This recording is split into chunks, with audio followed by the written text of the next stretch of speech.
আগামী 26শে জানুয়ারি প্রজাতন্ত্র দিবস উপলক্ষে আমাদের যে আসাম রাইফেলসের রাজ্যভিত্তিক যে অনুষ্ঠানগুলো, সেই অনুষ্ঠানের বিভিন্ন উল্লেখযোগ্য অংশের মধ্যে একটা গুরুত্বপূর্ণ অংশ হচ্ছে তার মিডিয়া কাভারেজ।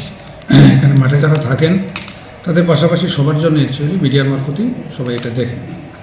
তো সেই মিডিয়া কাভারেজের ক্ষেত্রে একদিকে যেরকম প্যারেড চলবে, কালচার অনুষ্ঠান চলবে, পাশাপাশি কীভাবে সুবিধা করলে মিডিয়া পার্সোনাল ম্যাক্সিমাম কাভারেজ করতে পারেন, পাশাপাশি ওইখানের মধ্যে যেন ডিসিপ্লিন ওয়েতে মুভমেন্টটাও কন্ট্রোল হয়, সেজন্য প্রতি বছরই আমরা আমাদের যারা সাংবাদিক বন্ধু আছে যারা এই প্রোগ্রামে থাকবেন এবং অন্যান্য যারা সংশ্লিষ্ট থাকেন তাদেরকে নিয়ে একটা মিটিং করি। সেইটা ফলো করে আজকে আমাদের এখানে মিটিংয়ে মূলত কীভাবে ইস্যু করলে পাস ইস্যুয়েন্স থেকে শুরু করে ফ্রি মুভমেন্টের ক্ষেত্রে শুরু করে রিহার্সেল কীভাবে কভার করা যায় ভালো মতে, as well as the final programme, সবগুলো ম্যাটারে ডিসকাশন হয়েছে। যারা আমাদের সাংবাদিক বন্ধু ছিলেন তারাও তাদের বক্তব্য রেখেছেন। সব মিলিয়ে বিগত বছরের মতো এই বছরও যেন আমরা আমাদের এই প্রোগ্রাম একদিকে যেন সাকসেসফুল করতে পারি এবং তার মধ্যে কাভারেজ যে পোর্শনটা আছে সেটাও যেন স্মুথলি করা হয়, সে ব্যাপারে আজকে ডিসকাশন হয়েছে।